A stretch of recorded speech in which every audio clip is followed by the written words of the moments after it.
Voilà, normalement, ça fonctionne.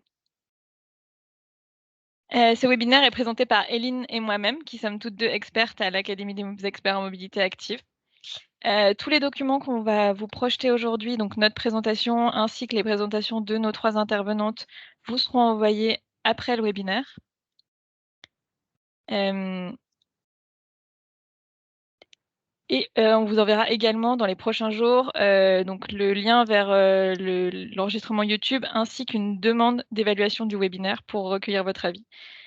C'est important pour nous, de pouvoir avoir votre avis puisque ce sont, parmi nos premiers webinaires, donc on serait ravis de savoir ce que vous en avez pensé. Alors un petit agenda rapidement peut-être pour, vous introduire ce webinaire. Ce webinaire sera introduit et conclu par Eline et moi-même, par l'ADMA. On vous présentera, pourquoi ce sujet est important pour l'ADMA pour développer les mobilités actives, heu et puis on vous présentera ensuite quelques éléments théoriques, donc l'échelle de Hart, notamment sur la participation des enfants et des jeunes, ainsi que le chemin vers la participation d'Arishir. Et ensuite nos 3 intervenantes vous présenteront des outils concrets. On les remercie, chaleureusement d'être avec nous aujourd'hui.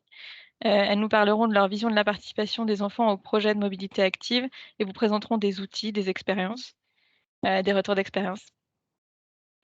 Chaque intervention, sera suivie d'un moment de questions-réponses, donc n'hésitez pas à noter vos questions-réponses dans le chat, et on prendra le temps, d'y répondre. Chacune de nos intervenantes, prendra le temps de vous y répondre. Donc nos 3 intervenantes que sont aujourd'hui Marie-Pierre Pernette, déléguée générale de l'ANACEJ, qui est un réseau national d'acteurs et d'élus, heu, qui œuvrent en faveur de la participation des enfants et des jeunes à la décision publique et accompagne les collectivités pour ce faire. Ensuite, Élise Déhédin de Robin des Villes, prendra la parole, pour nous présenter des projets auquel elle a pu participer dans le cadre de l'Action de Robin des Villes, qui est une association d'éducation populaire. Et enfin, Marianne Dufay de Vivacité Île-de-France nous présentera, des actions portées dans le cadre du projet national de l'écomobilité scolaire, qui est un portail porté par Vivacité Île-de-France et par le Club des villes et territoires cyclables. Quelques mots sur l'Académie des mobilités actives, dans un premier temps. Donc l'Académie des mobilités actives, c'est un programme, lancé dans le cadre des certificats d'économie d'énergie du ministère de la Transition écologique. C'est un programme qui est soutenu par la FUB, qui est porté par la FUB, la Fédération des usagers de la bicyclette et la société Roseau. Et le présent webinaire, comme tous nos contenus, est pris en charge à 100 par les C2E, jusqu'en juin 2023. Tous nos contenus sont faits en partenariat avec, l'écosystème des mobilités, notamment le CEREMA et l'ADEME qui sont nos partenaires privilégiés. Et puis pour le cas de ce webinaire, les acteurs de la participation des publics spécifiques tels que les enfants et les jeunes. Tous les contenus de l'ADMA sont, donc pris en charge par les C2E. Quelques exemples de contenus ici. Vous avez à gauche notre catalogue de formation, le premier qui est paru en septembre, et qui comporte 5 formations sur la marche et le vélo. Et on a aussi un certain nombre de livrables autres, des webinaires, des études techniques, des vidéos, des ouvrages, qui sont, mis au fil de l'eau sur notre site internet, avec des accès, différenciés. Si vous avez plus de questions, n'hésitez pas à aller voir notre site internet mobilité-active.fr. Il est encore en cours de construction, mais, il y a déjà un certain nombre de choses, disponibles et puis surtout n'hésitez pas, si ce n'est pas déjà fait, à vous inscrire à notre newsletter pour avoir toutes les informations de l'ADMA. Alors, peut-être une petite introduction, sur le sujet. Pourquoi est-ce qu'on choisit à l'ADMA de faire un webinaire sur, la participation des enfants et des jeunes au projet de mobilité active? Pour nous, c'est important de prendre en compte le plus grand nombre d'usages possibles, quand on développe les mobilités actives et notamment en faisant attention aux, publics avec des besoins spécifiques tels que les enfants et les jeunes, les personnes âgées, les personnes en situation de handicap. On a la vision qu'une ville mieux adaptée aux enfants et aux personnes en situation de vulnérabilité dans notre système de mobilité, c'est une ville qui est adaptée aux besoins, de tous et toutes, ou en tout cas du plus grand nombre. Heu, pour ce qui concerne la mobilité active des enfants, un certain nombre, d'arguments, concourent à la favoriser. Le premier argument, auquel on pense tout de suite, c'est l'argument de la sécurité de l'activité physique. puisque c'est un gros sujet de santé publique. D'après les résultats de l'étude Esteban, qui est une étude portée par Santé publique France, 72% des garçons et 82% des filles entre 3 et 17 ans n'atteignent pas la recommandation officielle de 60 minutes d'activité par jour. Et cela diminue avec l'âge, c'est-à-dire que plus les enfants grandissent, moins ils pratiquent. Alors, je ne sais pas si vous êtes la seule dans ce cas, mais effectivement, c'est un problème. Est-ce que personne ne me voit?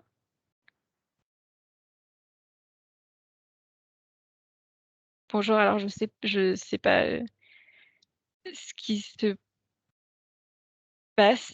Super. Bah, écoutez, je suis désolée pour celles et ceux qui ne m'entendent pas. Je sais pas ce qui se passe. Peut-être essayer de vous reconnecter à la réunion. Donc je disais que la baisse du niveau d'activité physique s'accentue avec l'âge des enfants, puisque les adolescents sont moins actifs encore que les plus jeunes, et cette réalité est d'autant plus marquée chez les filles, avec près de 7 adolescentes sur 10 qui sont considérées comme physiquement inactives, donc ce qui est quand même assez notable. Comme les enfants sont les adultes de demain, favoriser les modes actifs pour aller à l'école notamment permet d'ancrer durablement ces comportements. Donc pour l'ADMA, c'est un sujet important de pouvoir,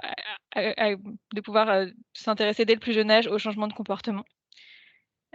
D'autre part, des projets qui sont réalisés pour promouvoir les modes actifs sur le trajet de l'école ont montré des effets positifs pour les enfants qui vont bien au-delà de l'amélioration de leur santé physique, euh, avec notamment une augmentation de leur capacité de concentration, de leur aptitude à jouer à l'extérieur, de leur confiance en eux, des liens entre les élèves. Et en retour, le recul du dépôt en voiture à l'école par les parents rend l'espace autour des écoles plus sûr, moins bruyant, moins pollué, des actions qui, en retour, favorisent les mobilités actives des enfants. Enfin, rendre la mobilité indépendante des enfants possible est un critère primordial pour rendre des villes et des territoires plus accueillants pour les enfants. Avec ou sans les parents, selon les besoins, les capacités de chaque enfant et selon les contextes, les modes actifs sont une opportunité majeure pour favoriser l'autonomie des enfants. La mobilité indépendante des enfants augmente, elle augmente non seulement l'activité physique, mais aussi la sociabilité et puis la santé mentale. Donc pour conclure, c'est un vrai sujet de santé publique, à la fois pour la santé physique et mentale, mais aussi les mobilités actives des enfants permettent aussi d'agir sur tout un tas de facteurs de bien-être des enfants, et notamment sur le lien social entre les enfants. Alors, vous avez l'air de m'entendre à nouveau, et c'est tant mieux. Pourquoi agir avec de la participation des enfants?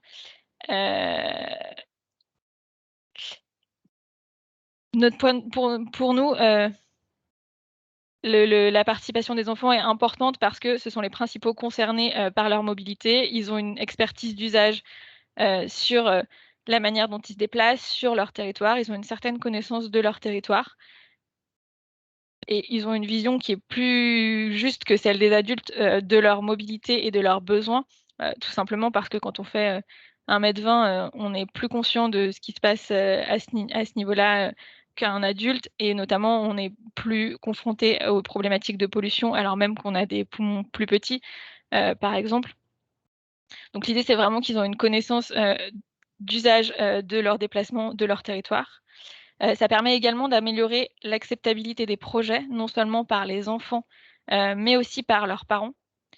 Et enfin, c'est un apprentissage de la démocratie, dès le plus jeune âge, qui nous apparaît intéressante. C'est pour ça que pour nous, c'est très précieux, et à l'Académie des mobilités actives, on a souhaité, faire une fiche, thématique sur ce sujet-là. Hem C'est une fiche qui a été élaborée après des échanges avec des personnes spécialistes de la participation des enfants, notamment aux projets urbains et aux projets de mobilité, avec des chercheurs, des chercheuses, des élus, des agents de collectivités qui ont mené des projets sur le terrain, qui ont testé des choses et qui nous ont fait des retours d'expérience. Elle est composée en 2 parties, une partie théorique avec 2 outils qu'on vous présentera plus tard dans cette introduction, l'échelle de la participation de Roger Hart et le chemin vers la participation d'Harry Scheer.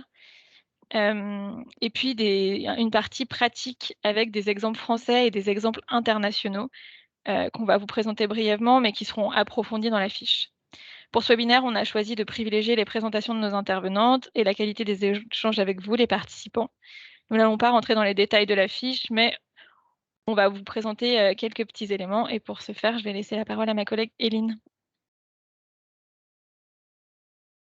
Super, vous m'entendez bien? Oui, ça fonctionne. Super, très, très bien. Donc, comme, Léa l'a déjà dit, moi, je vais commencer par vous présenter une partie théorique, puis, enchaîner par une partie plutôt, pratique. Et pour mieux comprendre la différence entre la participation et la non-participation des enfants, il y a Roger Hart qui a développé une échelle de la participation, basée sur une méthode, un modèle déjà développé par Ornstein, qui était, développé pour étudier, la participation plutôt des adultes. Et l'échelle de Hart est composée par 2 parties. Une partie qui présente les catégories non participatifs, on a la manipulation, la participation décorative et la participation symbolique. Ou la manipulation, ça peut être par exemple quand les adultes utilisent consciemment la voix des enfants pour, faire passer leur propre message. Et la participation symbolique, c'est par exemple quand on donne la parole aux enfants, mais sans vraiment leur expliquer, bah, pourquoi ils sont là ou sans leur donner, les moyens de discuter avec d'autres enfants qu'il ou elle est censé, représenter. Et la deuxième partie de l'échelle, c'est l'échelle participative. Et pour que un projet soit vraiment participatif, selon Roger Hart, il faut atteindre 4 critères. Donc déjà, il faut que les enfants comprennent les intentions de projet. Il faut qu'ils ont compris, bah, pourquoi est-ce qu'ils sont là et qui a décidé qu'ils devraient participer. Il faut aussi qu'ils aient un rôle significatif et pas seulement décoratif. Et il faut aussi qu'ils se portent volontaires pour le projet une fois que, le projet leur a été expliqué. Donc, ce première étape de l'échelle, hem, la première étape de l'échelle sur les parties participatives, c'est, dessiner mais informer. Donc ici, les 4 critères, expliqués par Hart sont atteints, mais pas plus. Après, si on monte une, degré, les enfants sont aussi consultés. Puis sur le 6e niveau, ils, participent aussi dans la prise de décision. Sur le 7e niveau, c'est les enfants qui initient les projets et c'est aussi eux qui les dirigent. Et sur le 8e niveau, qui est du coup le niveau le plus participatif, les projets sont initiés par les enfants et les prises de décision sont faites ensemble avec les adultes. Et cette échelle peut servir comme une première, de part pour réfléchir à la participation des enfants, dans différents projets et aussi pour montrer justement qu'il existe différents niveaux de participation. Ça peut aussi, servir pour situer un projet précis, mais aussi comprendre si un projet est vraiment participatif ou pas. Et normalement, cette échelle est, présentée justement, sous forme d'une échelle et nous, on a décidé de le présenter un peu différemment, parce que l'idée de l'échelle peut donner l'impression qu'il faut monter l'échelle pas par pas. Donc il faut passer par, tous les degrés pour arriver à le niveau le plus participatif.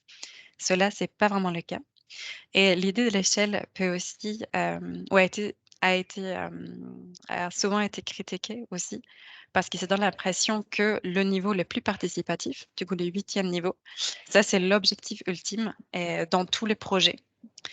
Cela a jamais été exprimé par Hart qui explique justement que c'est important à comprendre que c'est pas nécessaire que les enfants participent toujours au plus haut niveau de l'échelle et ce qui est important, c'est plutôt que les projets doivent être conçus pour maximiser la possibilité pour tous les enfants de choisir de participer au plus haut niveau de ses capacités. Et en complément de l'échelle de Hart, il y a Harry Tier qui a développé un modèle qui présente un chemin avec des méthodes qui peuvent être utilisées pour soutenir une progression de la participation des enfants.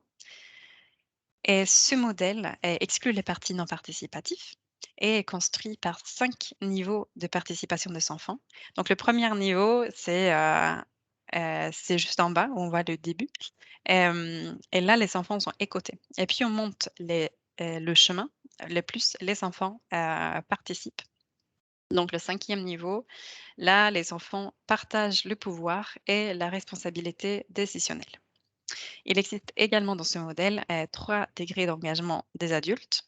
Et chaque niveau comporte aussi une question qui permet à positionner un projet participatif de manière concrète sur ce cheminement. Et ça permet aussi d'identifier les étapes suivantes qui doivent être mises en place afin d'augmenter la participation des enfants.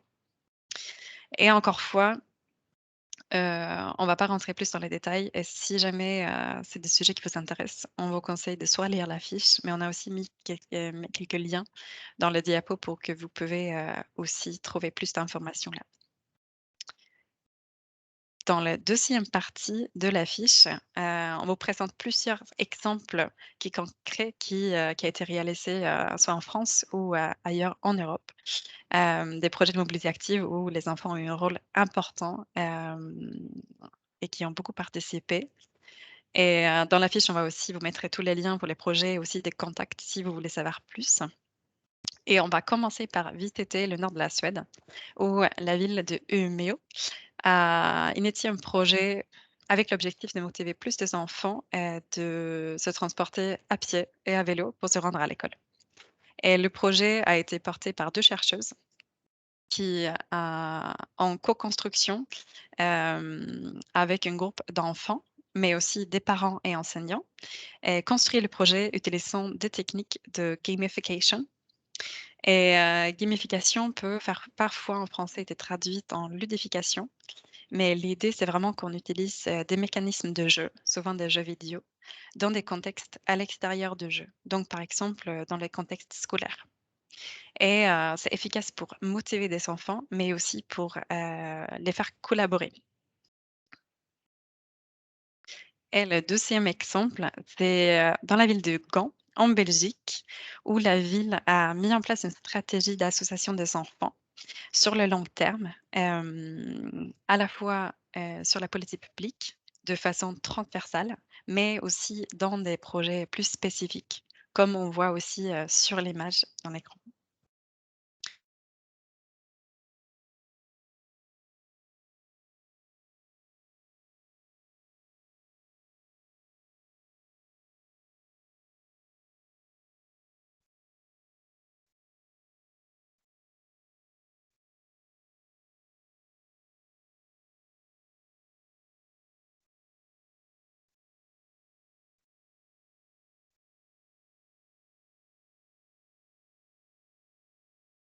Effectivement, j'ai l'impression qu'on a un problème, de réception avec Eline.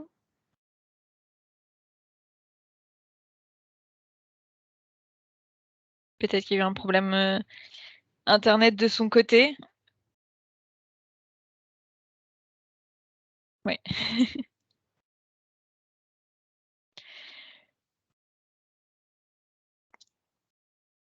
Oui, je pense qu'effectivement, il y a eu un problème du côté d'Eline. Beh, je vous propose qu'on puisse, peut-être, je pense pas pouvoir reprendre le contrôle sur l'écran. Si, non, bon, je vous propose qu'on puisse peut-être enchaîner, donc je vais vous partager mon écran, heu, sur la présent c'est bon, Eline? Ça va? Ton micro est coupé. Oui, excuse-moi, je ne sais pas trop qu'est-ce qui s'est passé. Il ne voulait pas que je continue la présentation. Attends, donc on était est-ce que, voilà, on va voir si je continue le partage.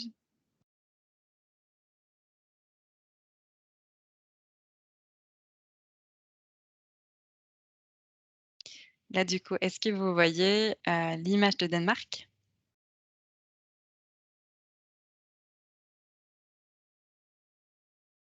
Ouais, ça fonctionne, ouais. Ça fonctionne? Ah super, trop bien. Donc en fait, ce projet-là, le dernier projet qu'on va vous présenter,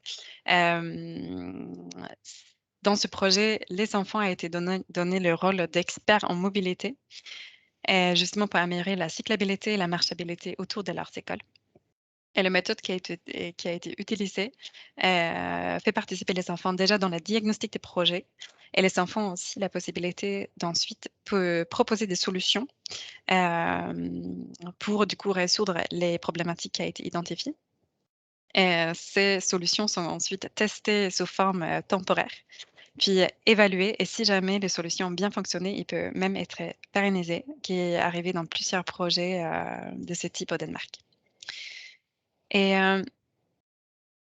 voilà, hop. Donc il existe, 2 concepts, qui sont pas présentés par Art, mais qui nous semblent intéressants à présenter quand on parle de la participation, surtout des jeunes et des enfants. Donc déjà, on a la question de la sensibilisation. Qui est pas forcément, dans le niveau participatif, mais quand même, quelque chose de très important, justement pour sensibiliser les enfants des différents sujets, pour ensuite pouvoir le faire participer. Et Robin Deville va nous parler, plus de, la sensibilisation. Puis on a la construction et ici les enfants et les adultes apprennent l'un l'autre et ils prennent aussi des décisions ensemble et ils s'en occupent de la gestion et ils partagent aussi les responsabilités des projets. Et pour pouvoir, vous aider de mieux comprendre, cette échelle, on a situé plusieurs projets. Donc déjà, on trouve que c'est important d'expliquer que c'est vraiment une échelle, très théorique et une projet peut se situer dans différents niveaux, dans différentes étapes de projet, par exemple, comme les projets de Danemark qu'on vient de vous présenter. Et 2 exemples va être présentés, par nos intervenants et 2 exemples qui vont être présentés par nos intervenants sont aussi situés sur l'échelle. Donc on a un projet de Robin des Villes où les enfants sont consultés et informés dans une diagnostic, qui se réalise sur une échelle de quartier à Lyon et aussi, un projet de Mobiscole. C'est un projet d'écomobilité scolaire, où le projet est initié par les adultes, mais les enfants ont un rôle important dans la prise de décision. Et avec ces diapos, on va conclure cette première partie, plutôt introductive, et théorique et rentrer dans la partie où nos intervenants va vous présenter des projets et des outils plus pratiques. Donc, je vais commencer par, donner la parole à Marie-Pierre Pernette, qui est déléguée générale de l'ANASEJ. Donc, je vous demande de vous présenter, votre structure et votre vision sur la participation des enfants au projet de mobilité active. Très bien, je vous remercie. Merci pour l'invitation. Donc moi, je vous parle d'une association qui est née en 91 et qui a pour objectif de promouvoir la participation des enfants et des jeunes.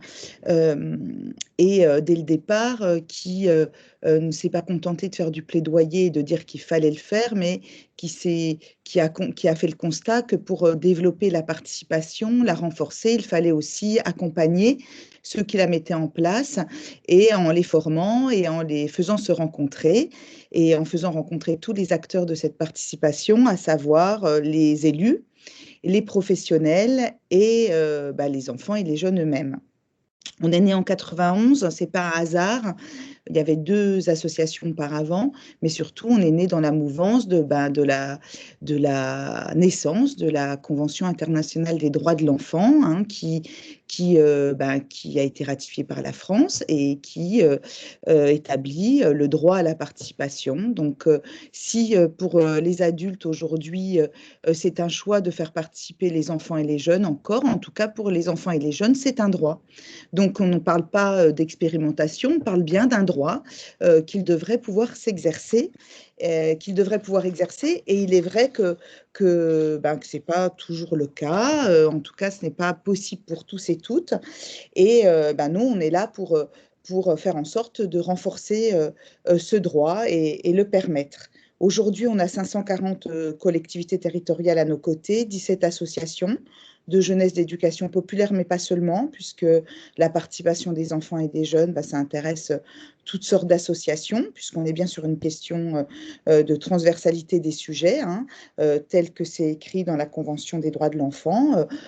C'est tous les sujets qui les intéressent, sur lesquels l'enfant peut s'exprimer, doit s'exprimer, et dans le cadre duquel on doit prendre en compte son point de vue, et donc il est concerné par tous les sujets.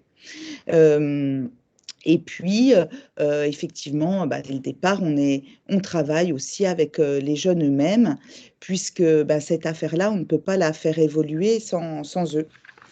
On essaye d'appliquer bien sûr, notre objet à notre fonctionnement. Donc, comment on fonctionne? Eh ben, voilà, on fait se rencontrer les porteurs de projets. Depuis 30 ans, aujourd'hui, on commence à avoir une petite expertise. Donc, on la partage, cette expertise, en formant, en accompagnant les collectivités territoriales et les associations. On a un lieu de débat, de réflexion, parce que la participation, c'est une question très large finalement et qui touche à plein de sujets autres.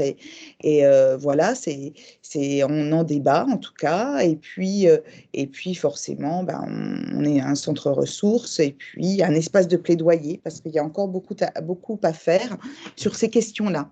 Les principaux freins, c'est en France, en tout cas, et particulièrement en France, sont les adultes qui ont une posture qui n'est pas d'égal à égal avec les enfants et les jeunes, qui a une posture éducative avant tout. Hein. Nous sommes dans un pays qui a tendance à ne pas faire de place aux enfants et aux jeunes, pensant qu'il faut d'abord apprendre avant de pouvoir s'exprimer. Mais nous, on est bien sur la structure présentée dans la Convention internationale des droits de l'enfant qui présente des droits qui vont de concert. Ils doivent être protégés, mais ils doivent pouvoir donner leur avis aussi, s'associer et être éduqués. Et tout cela dans une même dynamique.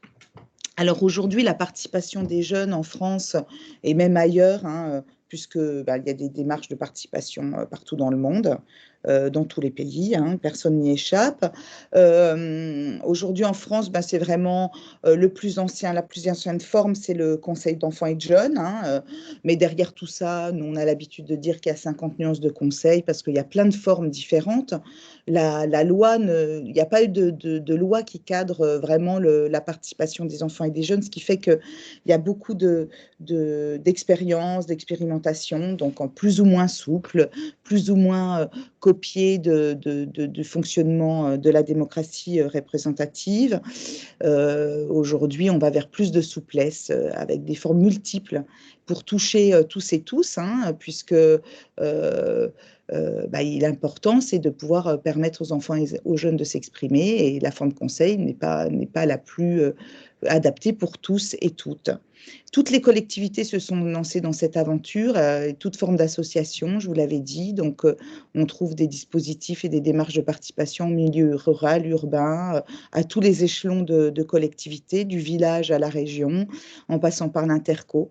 Et aujourd'hui, on réfléchit beaucoup, nous, dans notre réseau, à l'articulation des dispositifs, à leur visibilité sur le territoire pour que les jeunes puissent en profiter et donner leur avis, puisqu'on a un empilement des dispositifs, hein, et puis l'idée de l'inclusion, bien sûr, pour que tous les jeunes, quel que soit leur parcours, leur profil, puissent participer. Donc, on réfléchit beaucoup, par exemple, à la participation des jeunes qui sont en foyer, qui sont dans la protection de l'enfance, les jeunes en situation de handicap, les jeunes qui ne grandissent pas dans des familles qui sont engagés, etc., etc. Je pense que vous connaissez un peu le principe. Alors, pourquoi la participation des jeunes à l'amélioration des déplacements en ville, de la mobilité, des mobilités actives, douces, etc. Pourquoi pourquoi du point de vue de l'adulte? Parce que c'est des enjeux extrêmement importants. Mais ça a été évoqué en introduction, donc il n'y a aucune raison de ne pas les éduquer à des sujets importants, parce que ça les intéresse, et ça depuis le début dans l'histoire de la participation. Le premier conseil est né il y a 40 ans, hein, et dès le début, ces questions-là les ont intéressés, les questions de mobilité, d'environnement, d'autonomie, d'accessibilité. Et puis, effectivement, au-delà de la parole politique et de leur envie d'avoir des cadres de vie qui sont adaptés à leur vie, à la vie de tous et toutes, hein, parce que les enfants et les jeunes ne s'intéressent pas qu'à eux, ils s'intéressent aussi aux personnes plus âgées, aux personnes âgées, à leurs familles, etc. Au-delà de ça, c'est tout simplement important pour développer les politiques publiques, parce que ce sont des usagers, qu'ils ont une expertise à ce titre, et puis que c'est des usagers particuliers, puisque pas forcément de la même taille que les adultes, qui n'ont pas la même vie, le même emploi du temps dans la journée, et qui peuvent éclairer la collectivité pour qu'elle soit aussi adaptée aux plus jeunes. Et je ne reviendrai pas sur l'importance de villes adaptées aux plus jeunes et de collectivités, de cadres de vie adaptés aux plus jeunes, puisque eh bien, ça a été expliqué en introduction. C'est une question centrale, hein, parce que on en a parlé, c'est des questions de santé, mais c'est des questions aussi d'accès à l'autonomie. Un jeune qui ne peut pas se déplacer de façon autonome, de manière progressive, c'est quelqu'un qui n'acquiert pas non plus une autonomie dans sa vie en général. Hein. Il y a un lien de corrélation sur la mobilité, il y a vraiment une corrélation importante. Ça a été prouvé sur la mobilité et sur la prise en responsabilité petit à petit pour devenir un adulte éclairé, émancipé, qui peut se débrouiller tout seul. C'est une question environnementale, ça, je pense que c'est inutile d'insister, on le sait aujourd'hui. On sait aujourd'hui que sur ces questions-là, il y a des grandes inégalités sur les territoires. Hein, et ça, en tout cas, nous, c'est un enjeu pour nous, à Nassège, qu'il y a des inégalités entre habitants. Hein, on sait que la ville, elle est plus faite pour des hommes que pour des femmes, encore moins pour des jeunes habitants. Il y a des freins psychologiques, parce que dans cet univers hostile, les parents ont tendance à freiner aussi pour protéger leurs enfants, puisque l'espace public est identifié comme dangereux. Mais malgré tout ça, les jeunes ont toujours été concernés par ces questions-là, déjà parce que pour eux, c'est une question de justice, et très vite, ils se sont intéressés aux questions d'accessibilité, c'est-à-dire à un espace public qui est accueillant pour tous et toutes, hein, y compris les enfants en situation de handicap, les poussettes, etc. Donc, ça a commencé par les questions d'accessibilité. À Schiltigheim, dès le départ, les conseils ont réfléchi aux espaces publics, aux espaces verts pour tous et toutes. Ensuite, les questions liées à l'environnement, ça fait très longtemps aussi que ça les intéresse. Hein. Depuis très longtemps. Hein. Alors aujourd'hui, maintenant, on le sait, puisqu'il y a eu les marches pour le climat, mais dans les conseils de jeunes, effectivement, c'est des questions qui sont toujours survenues pour les jeunes, les questions de trafic automobile, de place de la voiture, de voitures qui prennent toute la place mal garées et qui sont du coup, qui empêchent la mobilité des personnes qui sont plus vulnérables, mais pas seulement. L'idée d'acheter des vélos électriques. Hein, là, c'était dans la communauté de communes de Bordevel. Donc, c'était sous l'impulsion du conseil de jeunes. Et Bordevel, c'est plutôt en milieu rural. Des territoires aussi qui ont compris que les jeunes pouvaient avoir un avis sur la question. Par exemple, il y a, dans le cadre des PDU, des PLU, on a eu des collectivités qui ont permis. Alors, c'est pas facile parce que c'est compliqué, mais en tout cas, pour faire participer les jeunes, on sait comment le faire. Hein. Il y a des outils d'éducation populaire aujourd'hui qui fonctionnent. Tout ça, c'est connu. Donc, et il y a des experts de la question. Donc c'est faisable, hein, même si c'est compliqué. Puis d'abord, les adultes ne sont pas non plus parfois plus comment dire, au point sur ces questions-là. Je crois que j'ai inversé, mais c'est pas grave. Non. Et par exemple, les conseillers collégiens dans le Val-de-Marne aussi avaient travaillé sur la mobilité, sur la mobilité à vélo, aller à l'école en vélo, etc. Donc, c'est des choses qui existent. Vous le voyez, réflexion sur les pédibus, envie de sensibiliser au transport en commun, réflexion autour des horaires, hein, parce que derrière les transports, c'est bien beau de les développer et de sensibiliser au transport en commun, mais encore faut-il que les horaires soient adaptés à la vie des jeunes. Ce n'est pas toujours le cas. Hein. Il y a aussi des questions de coût.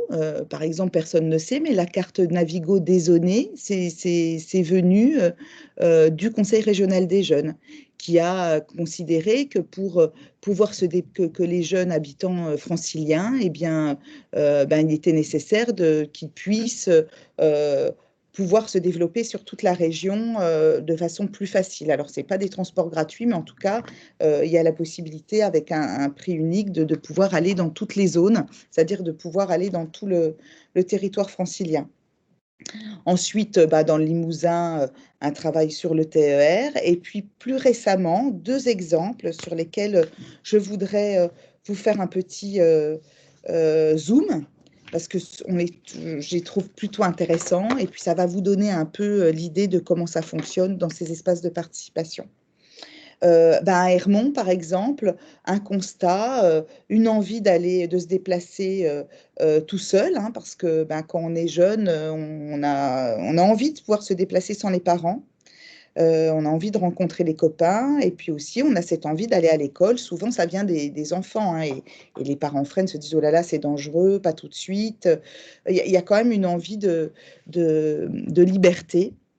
Et donc, à Hermont, le Conseil des jeunes a du coup réfléchi à comment on pourrait mettre ça en place, comment on pourrait se déplacer de façon sécurisée.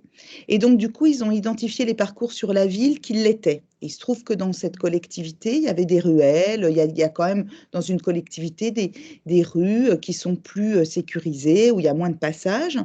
Ils les ont identifiés, ils les ont parcourus en trottinette pour vérifier que c'était bien plus en sécurité. Ils ont fait un état des lieux, et tout ça, ils ont créé un plan pour tous et toutes, pour les jeunes dans la collectivité, un plan qui permet de voir qu'on peut aller d'un point à l'autre dans cette collectivité en passant par des chemins de traverse, en tout cas des chemins plus sécurisés.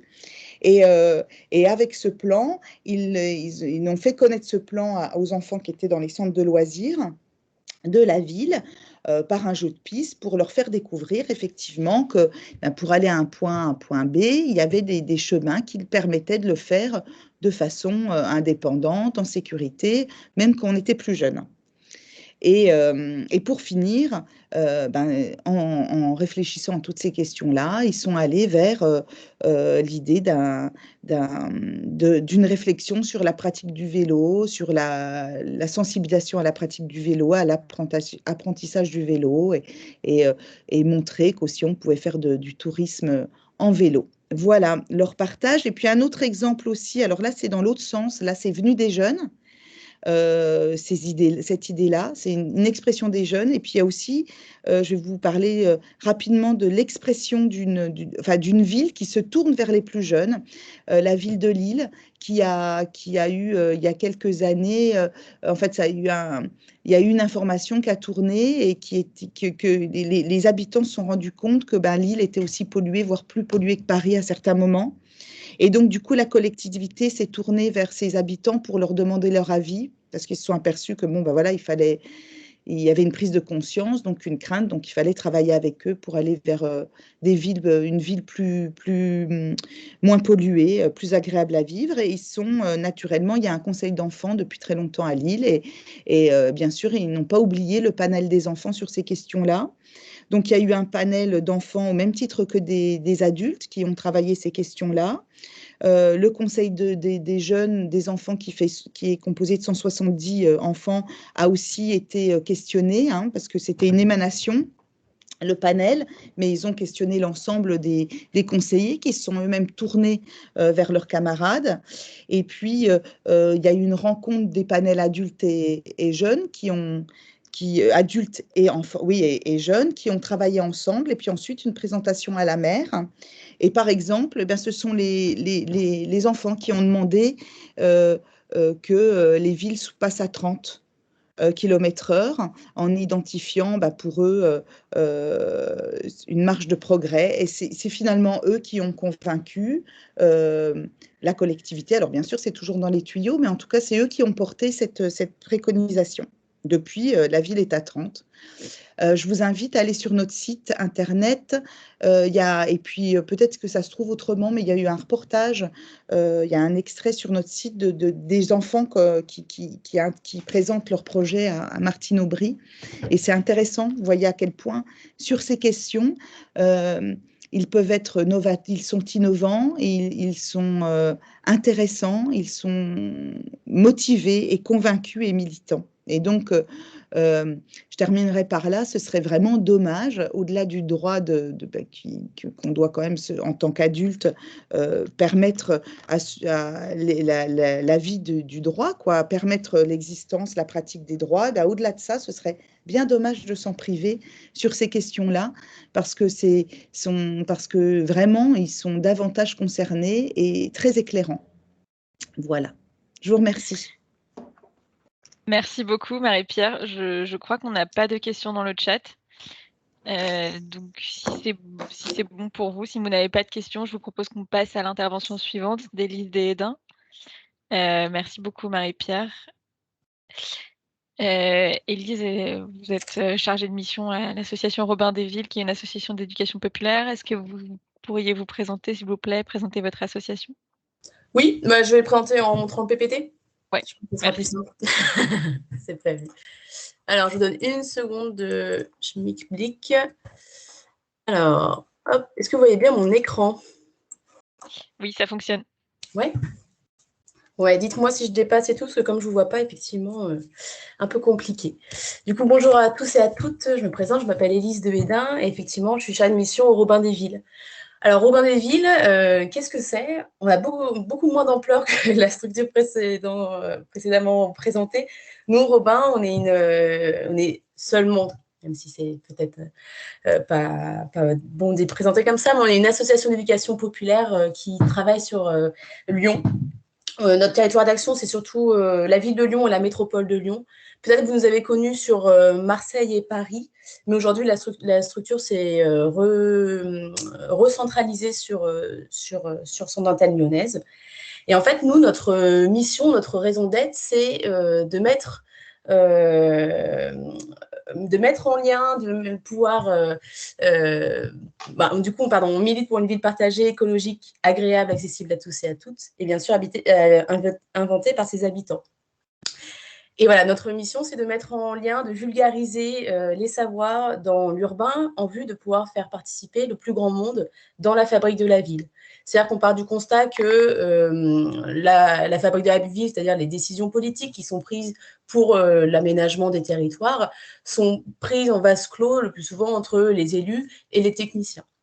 Or, les habitants et habitantes qui vivent le territoire, in fine, ne sont que très peu pris dans la fabrique de la ville. Donc, en fait, nos métiers, c'est paysagistes, architectes, etc., tous des métiers de l'urbain. Et vraiment, on est là pour articuler, pour faire la vulgarisation et pour permettre la participation. Et dans ce cadre-là, on a eu une spécification, on va dire, en 2003 sur le public enfant, mais j'y reviendrai après. Et notre spécificité, c'est qu'on est une association d'éducation populaire, c'est-à-dire qu'on va utiliser les outils, les méthodes, la philosophie de l'EducPop comme justement des moyens de la participation. Donc voilà, un peu le paysage sur lequel on œuvre. Nous, on est vraiment axé sur l'urbain au sens très large et dont les mobilités font entièrement partie. C'est pour ça que c'est intéressant, j'y reviendrai un petit peu plus tard. Mais avant de rentrer concrètement dans justement des exemples précis, je voudrais qu'on s'arrête un peu sur la définition de la participation citoyenne. Parce que justement, on parle de la participation, on a vu les exemples de les classifications tout à l'heure avec les différentes échelles. Mais ce que je trouvais intéressant, c'était de revenir un peu sur ce lien entre la participation citoyenne et la démocratie. Sur la gauche, là, je vous ai montré le cahier de la participation qui est édité par Le Pavé.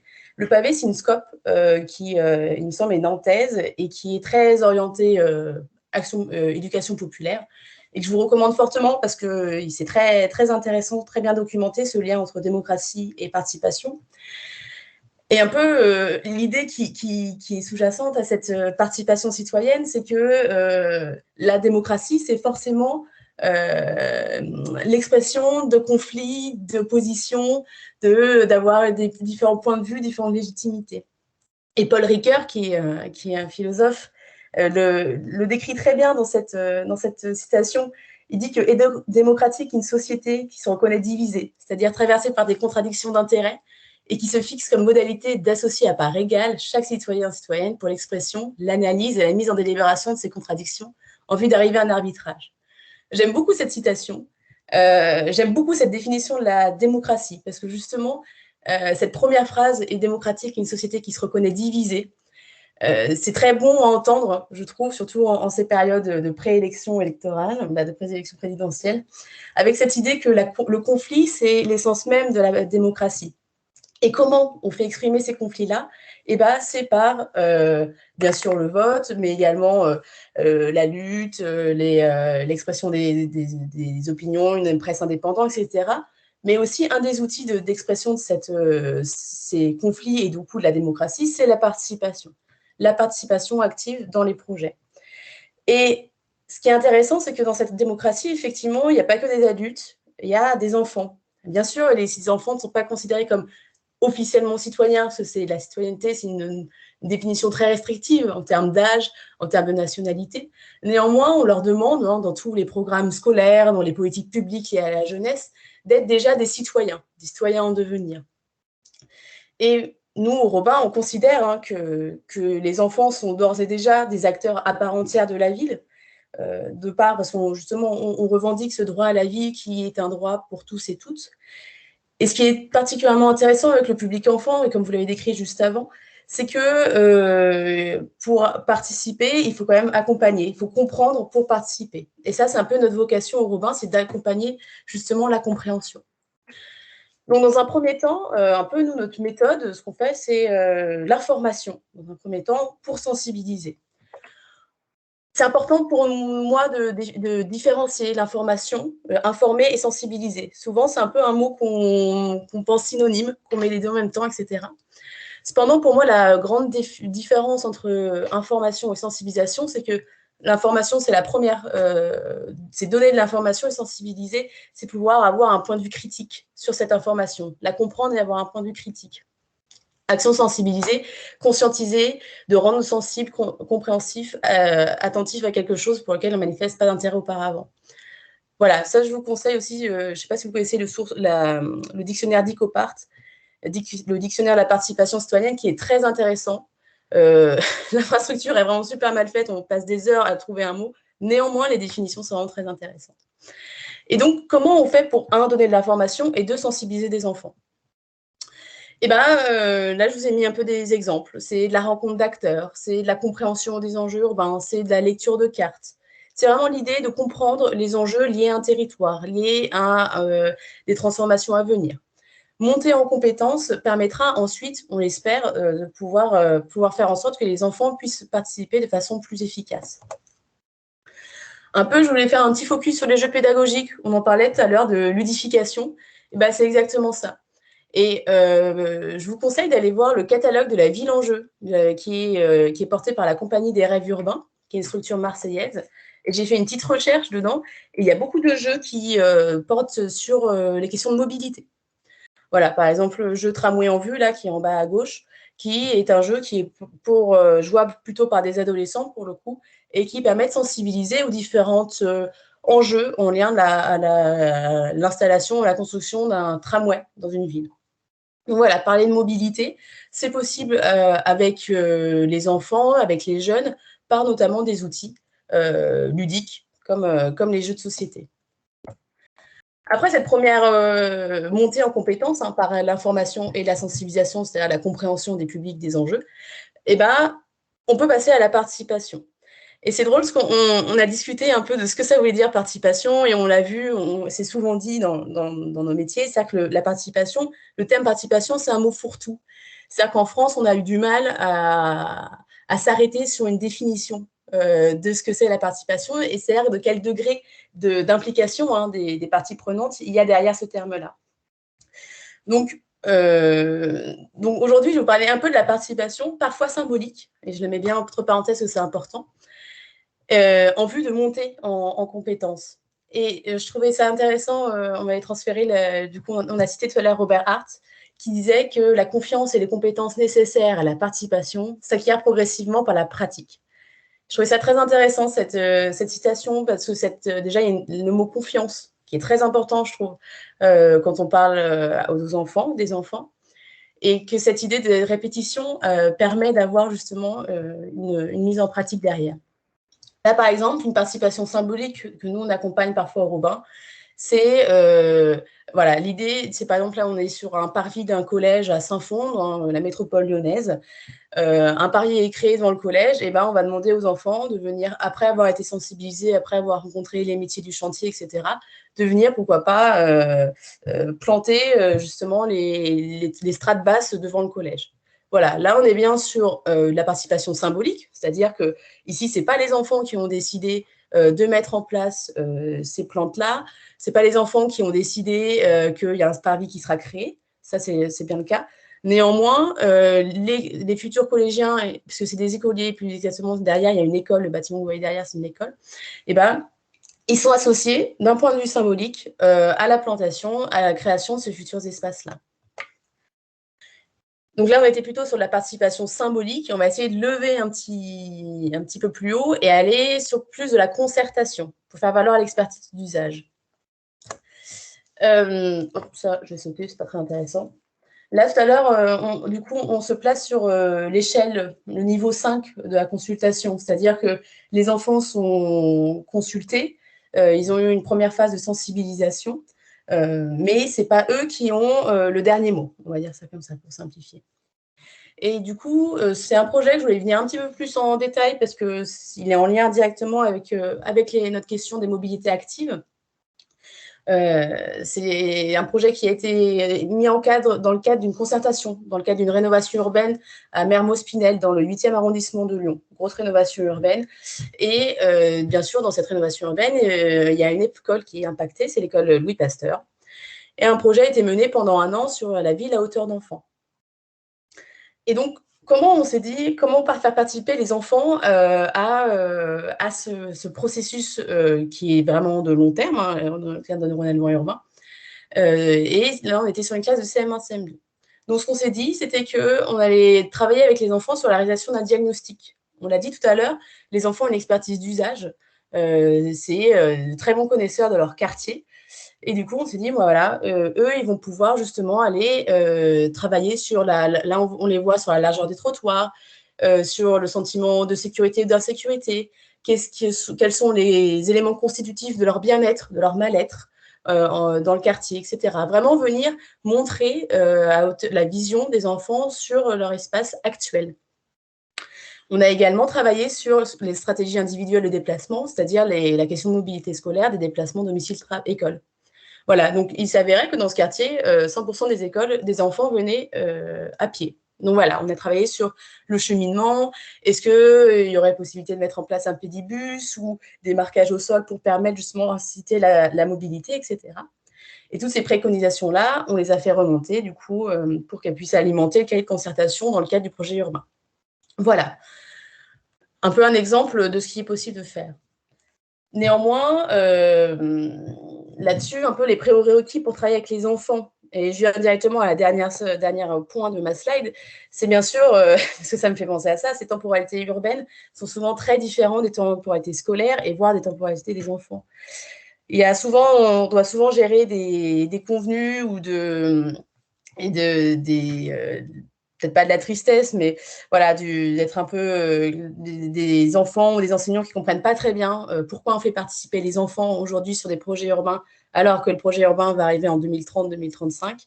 Voilà, c'est toujours, quand on parle d'aménagement du territoire, on est sur des processus longs, voire très longs, d'un point de vue de l'échelle humaine.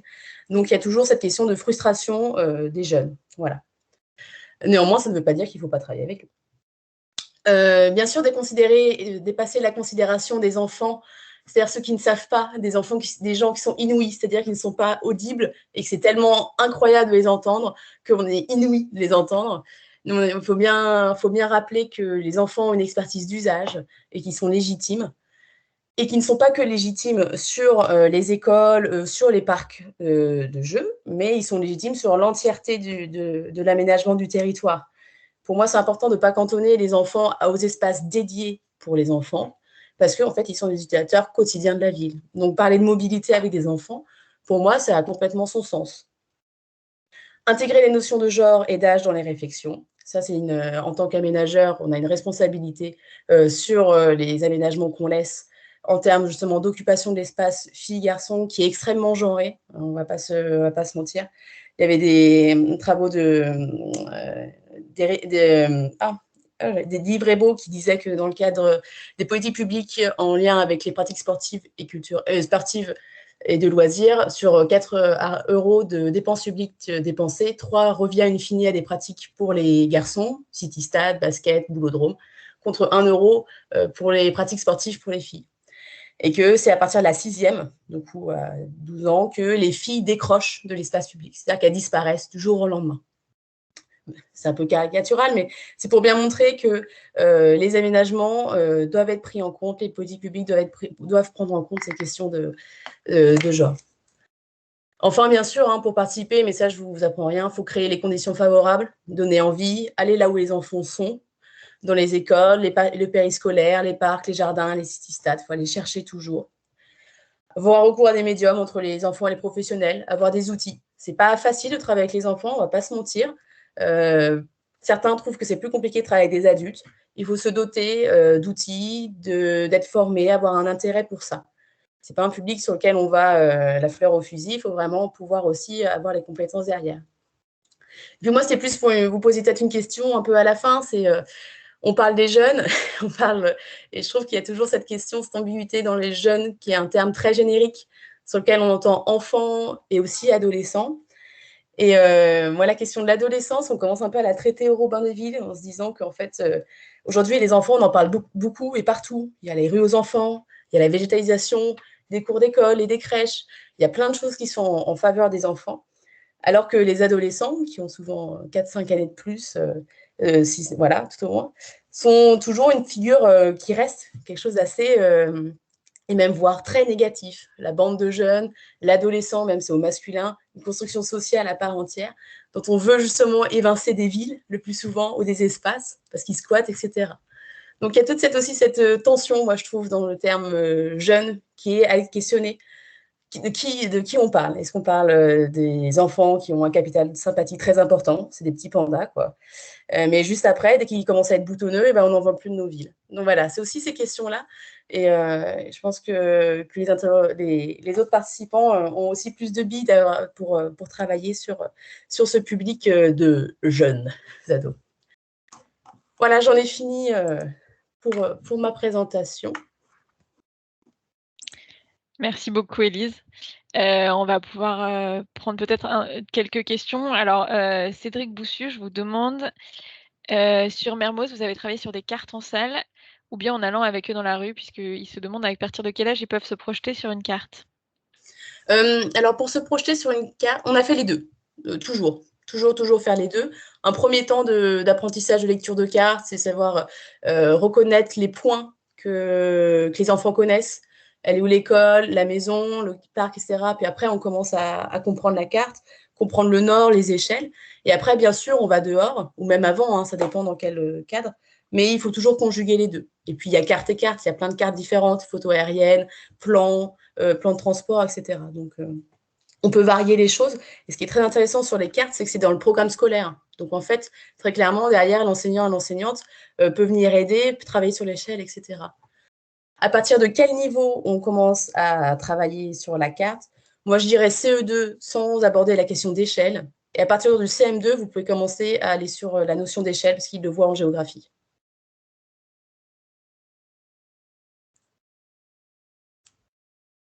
Merci beaucoup.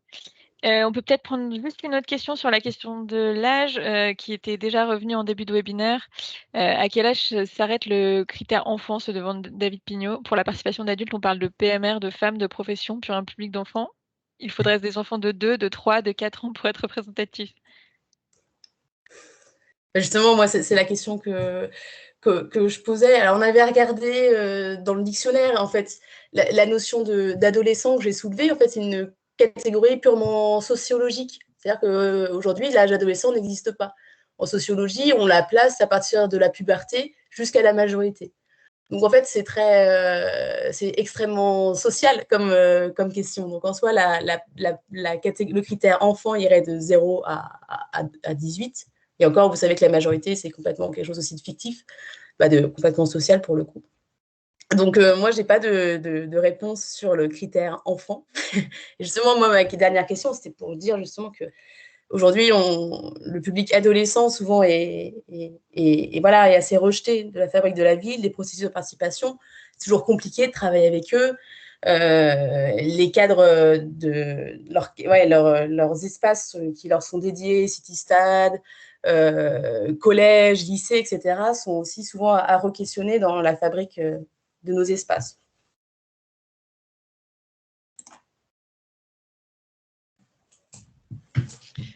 Super, merci beaucoup Élise. Donc, je vais donner la parole à notre troisième intervenante d'aujourd'hui, Marianne Dufay, qui est directrice de Vivacité, qui intervient pour Mobiscol. Donc, je vous demande de vous présenter votre structure et puis votre vision sur la participation des enfants au projet de mobilité active. Oui, bonjour à toutes et à tous. Merci à l'ADMA de nous avoir invités, de m'avoir invité pour pouvoir présenter des projets d'action des comités scolaires. Donc, je vais partager mon écran. Voilà.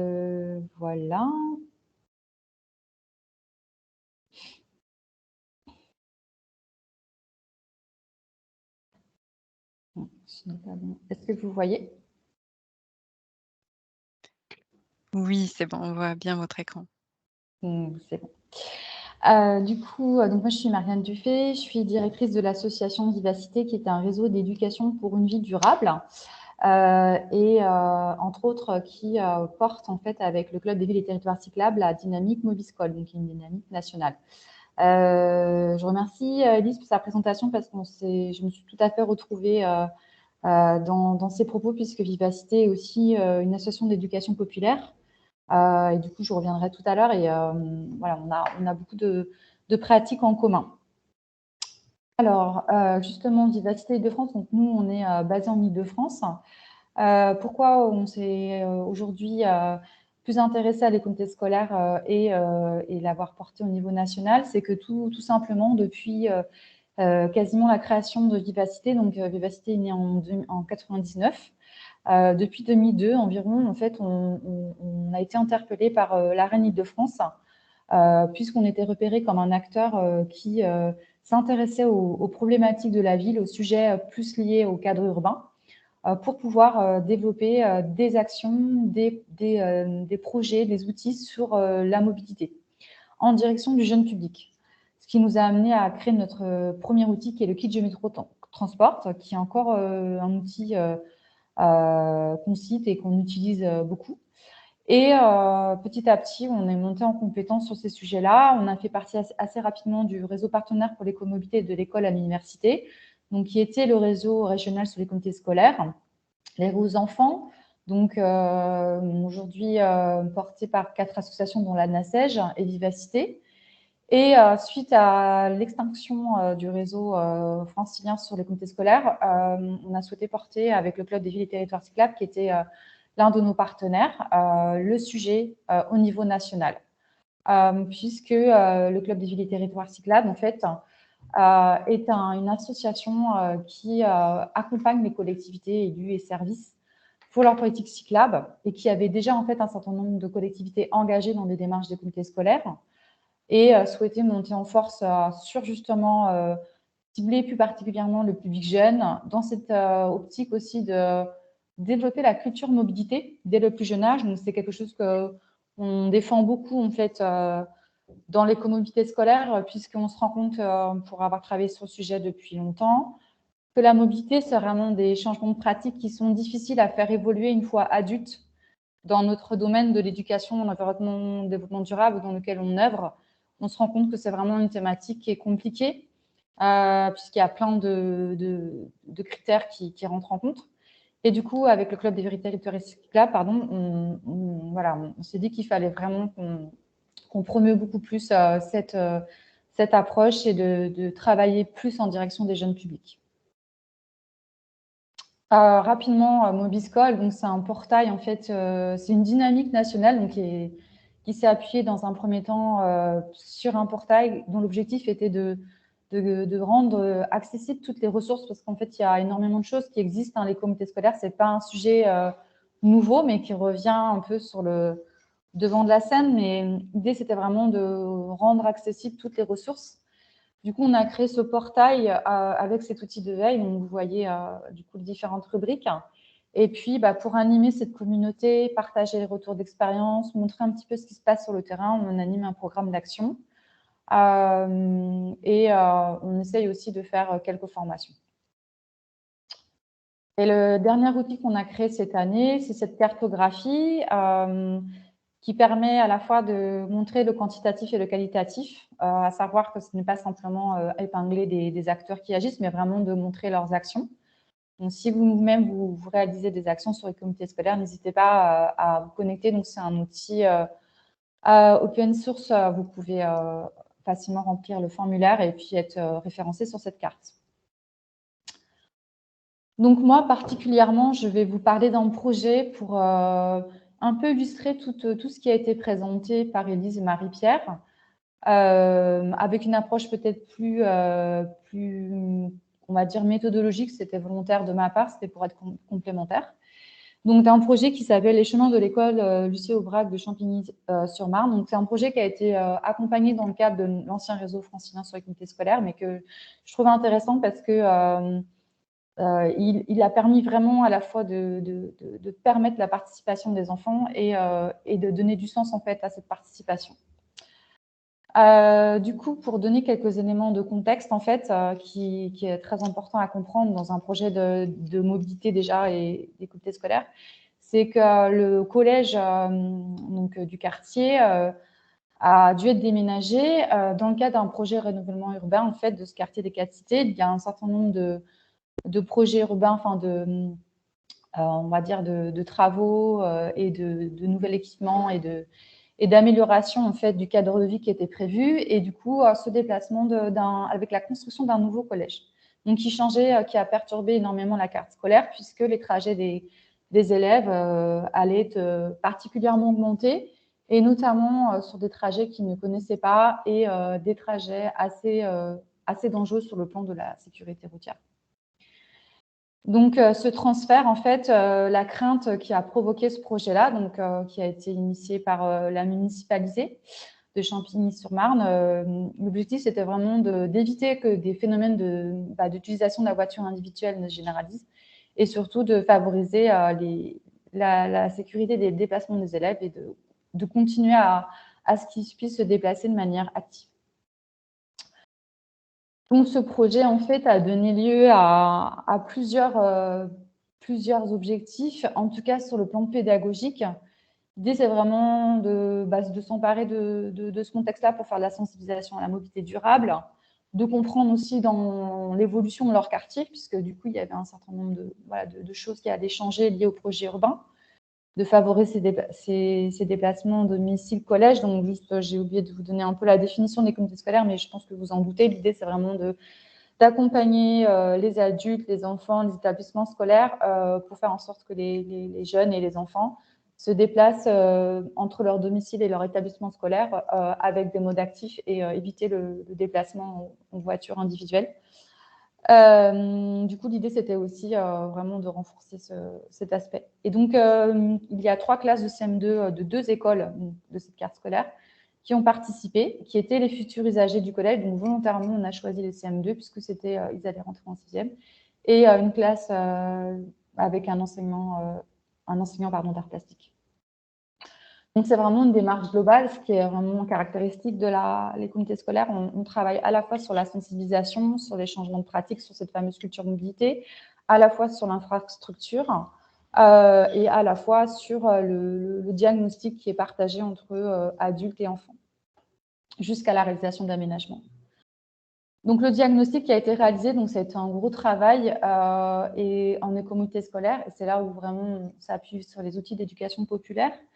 On part vraiment du diagnostic des enfants et des adultes, bien entendu, mais on vraiment part d'eux puisque ce sont eux les premiers ciblés dans ces trajets domicile-école. Donc, on a observé avec eux les aménagements qui existaient, les déplacements qu'ils réalisaient et de regarder un petit peu l'offre de transport. Donc, on dit qu'on fait un diagnostic sur l'accessibilité et sur les déplacements des enfants et des adultes. Donc, en fait, c'est un gros travail qui est fait en 2 temps, à la fois avec les enfants, donc je vais y venir tout de suite, et aussi sur un plan beaucoup plus technique, en fait, par des services techniques. Et ce diagnostic a été réalisé entièrement par Rue de l'Avenir, qui était partenaire, qui a d'ailleurs réalisé ce diagnostic de manière totalement bénévole. Je tiens à le souligner parce que c'était un gros travail. Pourquoi, en fait, il y a une attention particulière qui a été faite? C'est parce que l'emplacement du futur collège était prévu dans ce qu'on appelle le triangle à risque à Champigny-sur-Marne, donc avec un caractère assez accidentologique. Bon, alors après, pour quand même un peu recontextualiser, le département n'avait pas trop le choix en fait sur le lieu, puisque dans le projet urbain, il y a un certain nombre de choses, des impondérables. Donc voilà, c'était pour pallier aussi, le projet permettait de pallier aussi à cette problématique. Je ne vais pas passer trop de temps sur cette partie-là, mais voilà, l'idée, c'était vraiment d'observer un peu toute cette accessibilité. Et ce qui en est ressorti, du coup, sur la partie diagnostic réalisée sur le plan technique, c'est le manque de la possibilité de se déplacer à vélo, des trottoirs vétustes ou pas forcément assez larges pour favoriser la marche et des problématiques de vitesse. Notamment, la chose sur laquelle le gros travail qui a été fait en direction des élus, c'était de pouvoir passer certains tronçons de l'avenue. Donc, c'est une avenue qui est traversée par tous les élèves, puisque la carte scolaire fait converger en fait les trajets des élèves, passent par cette avenue-là pour aller vers le collège. Donc, le fait de demander le passage à 30 sur certains tronçons de cette avenue très fréquentée. Voilà. Alors, pourquoi ça ne marche plus? Vous m'entendez?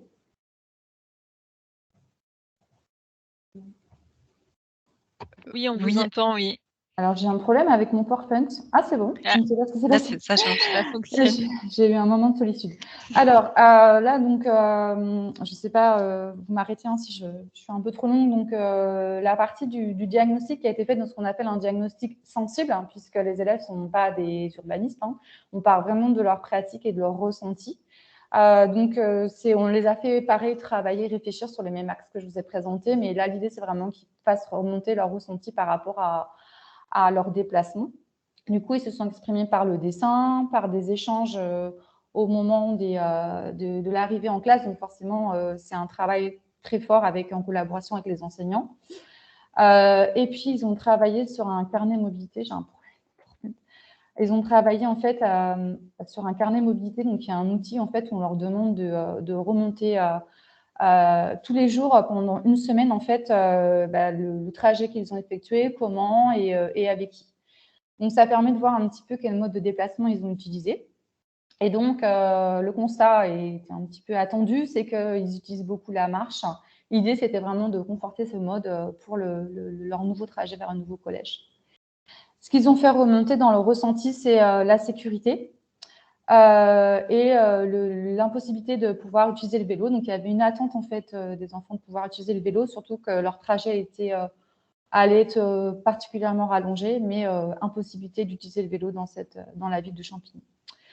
En parallèle, en fait, on a mené tout un travail éducatif. Donc, ça reprend un petit peu l'approche menée par Robin Deville, donc je ne vais pas trop me répéter, mais c'est vraiment donner des clés de lecture, comprendre en fait le quartier. Tout à l'heure, j'ai vu une question en fait sur le plan. Donc, effectivement, nous, ce qui est très important, c'est d'aller en immersion en fait dans le quartier. Donc, on a fait plusieurs balades urbaines.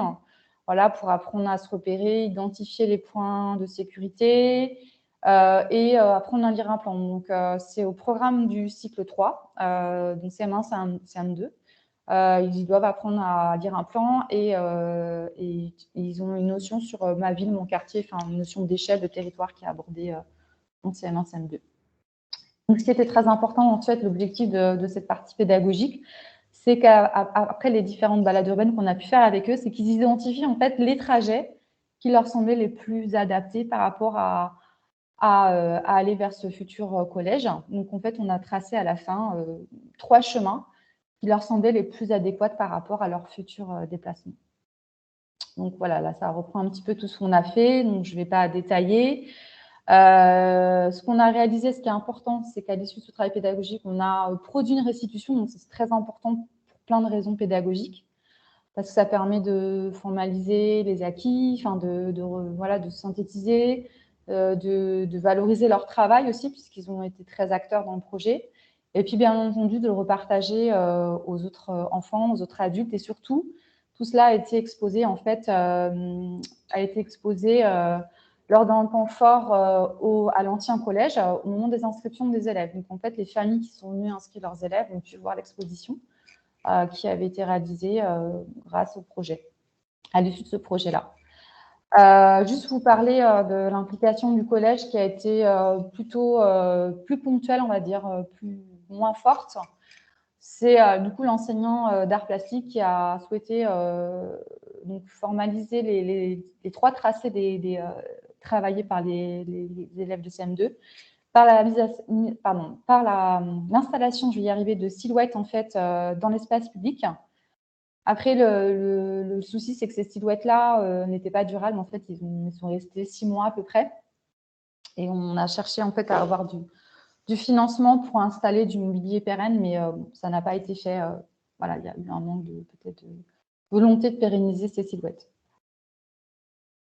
Voilà, et juste pour terminer, en fait, donc je ne vais pas rentrer dans les détails, mais il y a un certain nombre de travaux qui ont été faits sur du moyen-long terme, donc qui a été soulevé lors du diagnostic réalisé par Une Avenir. Et du coup, ces travaux ont été réalisés, hein, donc vraiment, il y a une attention particulière de la collectivité pour effectivement admettre que certains passages étaient assez problématiques. Donc, il y a tout un tas de travaux qui ont été faits, forcément qui ont pu aussi être faits parce qu'il y avait ce projet de renouvellement urbain, donc ça a été intégré au projet urbain. Mais ce qu'il faut vraiment retenir, c'est que les travaux qui ont été réalisés sont liés vraiment aussi à ce que les enfants ont fait remonter lors de leur diagnostic. Puisque c'est eux qu'on a vraiment considérés comme usagers et du coup, c'est ça qui est important aussi pour eux qu'ils ont pu constater encore aujourd'hui, puisqu'ils utilisent, ils se déplacent pour aller à leur collège, que des travaux ont été réalisés. Et alors, on est revenu dans le collège l'année suivante, dans le nouveau collège, tout neuf, flambant neuf, pour avoir un échange avec la principale, pour voir un petit peu ce qui s'était passé. Donc, la principale constate qu'il y avait peu de dépose minutes. Alors, bon, ça date un peu, il faudrait peut-être revenir aujourd'hui pour voir si les pratiques sont toujours là. Et ce qui était très important, c'est qu'il y a un sondage qui a été réalisé pour savoir un petit peu comment les élèves se sentaient dans leur nouveau collège. Donc, il y avait tout un tas de questions très larges, pas forcément sur leur déplacement. On avait convenu qu'elles poseraient une question sur leur déplacement. Et du coup, ce qu'il en est ressorti, c'est que 80% des élèves se sentaient en sécurité lors de leur déplacement vers le collège. Donc, pour nous, c'était plutôt des indicateurs positifs. Donc, voilà, je termine ce projet juste pour vous dire qu'on peut faire la même chose avec les collégiens.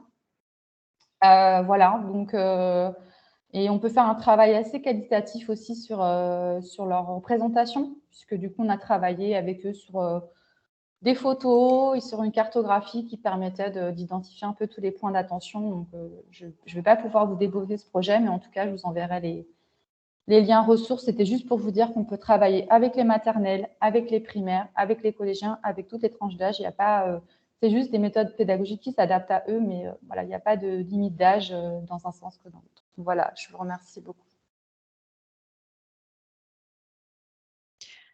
Super, merci beaucoup, Marianne Dufette. On a eu plusieurs questions dans le chat. Du coup, je vais commencer par la première qui était pourquoi le réseau francilien pour l'écomobilité scolaire a-t-il disparu? On va parler politique alors. C'est un réseau qui a existé pendant longtemps, qui était coporté par donc la région Île-de-France, l'ADEME Île-de-France et l'AREN, donc aujourd'hui c'est l'AREC Île-de-France. Bon, à un moment donné, il a un petit peu retombé, donc il y avait quand même beaucoup de collectivités qui étaient adhérentes. Du coup, la région a souhaité lancer un marché pour redynamiser le réseau. Et du coup, c'est Vivacité qui a animé le réseau pendant 3 ans. Voilà, on avait imaginé la création d'ambassadeurs pour vraiment essayer les pratiques, etc. Et en fait, au moment du changement de mandature, en fait, il y a eu vraiment un changement radical de la direction des transports. Alors, je ne sais pas si c'est la direction de la mobilité qui existe à la région Île-de-France. Et tout ce qui était travail sur l'écomobilité, les actions menées pendant des années par cette direction-là ont été revues par la nouvelle présidente de région et qui n'a pas souhaité reconduire du coup le marché Et c'est totalement retiré en fait de l'animation et ça a un petit peu tiré vers le bas, on va dire, les autres structures aussi qui portaient le réseau. Et du coup, d'un commun accord, en fait, les institutions ont décidé de ne pas poursuivre le réseau partenaire pour les comités de l'école-université et on souhaitait en fait donner l'usufruit en fait de tout ce qu'on avait pu faire à Vivacité. Donc nous, on a tout capitalisé, les expositions, les formations, etc. et de pouvoir le repartager au niveau national. Voilà. Mais c'est vraiment politique, la raison. Super, merci beaucoup. On passe à la deuxième question qui était le chemin de collège. C'est très intéressant. Comment ce type de projet peut-il être financé sur les 3 étapes ou sur les 3 aspects, diagnostic, sensibilisation et aménagement? Alors là, dans ce cadre-là, la partie pédagogique a été soutenue dans le cadre de l'ancien réseau dont je vous parlais. Donc, les prestations ont été prises en charge. Et il y a beaucoup de choses qui ont été faites en interne. Le diagnostic réalisé par Route d'Avenir de manière bénévole. Mais pour répondre à votre question, donc il y a un C2E qui existe, qui s'appelle MOBI, qui permet de mettre en place des plans de déplacement et comités scolaires. Donc, c'est des conventions qui sont signées avec les collectivités sur 2 ans pour pouvoir réaliser ce type de projet des comités scolaires. Donc, voilà, on a la chance de je vous mettrai dans le chat, que ce C2E existe. En fait, il est aussi né grâce à tout le travail qu'on a fait à Mobiscol. Voilà. Et puis, parfois, il faut regarder un petit peu. Aujourd'hui, le financement de l'ADEME de Avelo 2 permet de financer des actions éducatives en direction des collèges. Voilà, par exemple, avec cet axe, on va dire, pratique du vélo, ça permet de financer ce type d'action.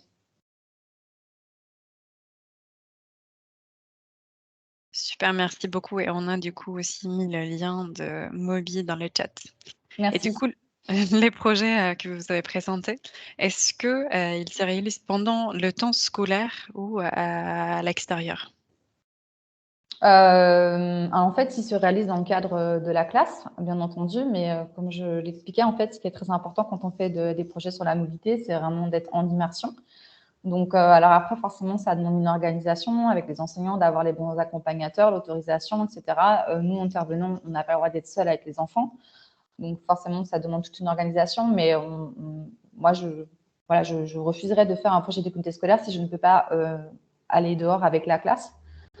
C'est très important, mais on a mené aussi des projets avec des centres de loisirs. Marie-Pierre a aussi cité un projet avec un conseil municipal d'enfants. Ils sont beaucoup allés arpenter la ville. Donc, c'est un critère qui est très important. Super, je pense qu'on a le temps pour une dernière question. Donc, comment avez-vous associé l'éducation nationale et les différentes collectivités? Chez nous, c'est l'Interco qui a la compétence voirie mobilité. Alors, l'éducation nationale, c'est toujours, je ne vais pas dire compliqué, mais il y a plein de portes d'entrée possibles. Généralement, là, on est vraiment sur un projet très local. Du coup, c'est souvent la motivation, l'intérêt que va apporter le directeur, la directrice ou les enseignantes, parce que là, c'était que des enseignants. Par rapport à cette thématique, ce qu'il faut savoir, c'est que la thématique de la mobilité, c'est souvent le sujet qu'on a parfois du mal un peu à vendre, entre guillemets. Souvent, quand il y a des éco-délégués, des projets d'éducation, développement durable qui sont menés dans les établissements scolaires, on va plus travailler sur les déchets, la biodiversité et autres. En revanche, c'est un sujet qui commence vraiment à intéresser de plus en plus d'enseignants. Donc, il faut vraiment partir du terrain pour pouvoir ensuite pouvoir intégrer un peu plus haut, on va dire, l'éducation nationale. Parce que c'est vraiment les premiers, c'est les enseignants qui sont vraiment au cœur de ces pratiques, qui peuvent être moteurs. Après, dans les collectivités, je pense que si vous êtes en agglomération, effectivement, ça dépend si vous travaillez avec l'école, c'est la compétence, ça va être la ville. Et si c'est les collégiens, c'est le département. Et puis si c'est les lycées, c'est la région. Donc, c'est à voir quels sont à chaque fois les échelons adaptés pour pouvoir mettre en place une collaboration. Mais on est bien d'accord que ces projets-là nécessitent une très forte collaboration. Et en même temps, c'est l'intérêt, c'est le moyen. Enfin, c'est on va dire, c'est des leviers forts pour pouvoir travailler ensemble. Donc, il y a un temps en fait préalable de mise en place de ces projets où on se met autour de la table, on essaye de promouvoir l'éducation à la mobilité parce que des fois, tout le monde n'est pas convaincu. Et ensuite, une fois que ça prend, les acteurs locaux travaillent ensemble. C'est vraiment la démarche qui est mise en avant dans Mobi ou dans les plans de déplacement. Voilà, c'est vraiment des projets de concertation dédiés à la mobilité des enfants.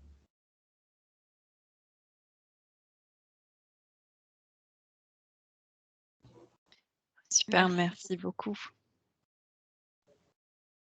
Merci beaucoup, Marianne. Merci beaucoup à nos 3 intervenantes. On va vous proposer, il est 12h25, on va vous proposer une petite conclusion rapide, un petit retour sur ce qui a été dit. Des niveaux d'association différents existent pour faire participer les enfants et les jeunes au projet de mobilité active. Des outils différents existent selon les contextes, selon les capacités des enfants, comme on l'a vu. Mais intégrer les enfants et les jeunes au projet de mobilité active permet de prendre en compte leur expertise d'usage, dont on a vu aussi qu'elle était réelle et pertinente. In fine, des projets qui sont plus adaptés aux besoins des enfants et des jeunes sont plus efficients dans le temps, plus durables et plus acceptés par les enfants, mais aussi par leurs parents. Et enfin, c'est un sujet qui est pas toujours facile à aborder parce que, si beaucoup de choses ont été faites, les choses n'ont pas toujours été capitalisées. Il y a beaucoup d'initiatives qui ont été prises, mais, il n'y a pas forcément eu de capitalisation. Nous-mêmes, en préparant ce webinaire, en préparant la fiche, on s'est rendu compte qu'il y avait plein d'initiatives qui avaient été faites, mais que tout n'avait pas forcément été, capitalisé. Il n'y avait pas forcément des retours sur expérience, qui avaient été, faits. Et si vous n'avez pas d'autres questions, il nous reste à vous remercier très chaleureusement tous et toutes d'avoir participé à ce webinaire, de remercier également nos 3 intervenantes. Merci beaucoup à vous.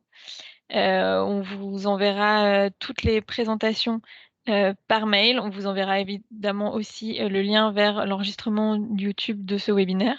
Et puis, dans ce mail, il y aura aussi une évaluation pour recueillir votre avis sur ce webinaire. On vous enverra également quand elle sera disponible donc courant du mois de décembre, la fiche dont on vous a parlé dans ce webinaire sur la participation des enfants et des jeunes au projet de mobilité active. Et on voulait également vous dire que voilà, si vous avez dans vos collectivités, dans vos territoires, dans vos associations, des projets en faveur de la participation des enfants et des jeunes au projet de mobilité active, on serait très intéressés pour en discuter avec vous. Si vous voulez nous faire des retours sur expérience, on serait tout à fait ravis d'en parler avec vous. Donc n'hésitez pas à nous contacter par mail, Eline et moi, vous avez nos adresses ici. Et puis bien sûr, si vous avez des questions, si vous avez des sujets sur lesquels vous aimeriez qu'on échange, n'hésitez surtout pas à nous solliciter. S'il n'y a pas d'autres questions, je n'ai pas l'impression qu'il y ait d'autres questions dans le chat, je vais vous proposer qu'on se quitte ici. Merci beaucoup à vous et puis à bientôt pour d'autres webinaires et d'autres formations de l'Académie des experts en mobilité active.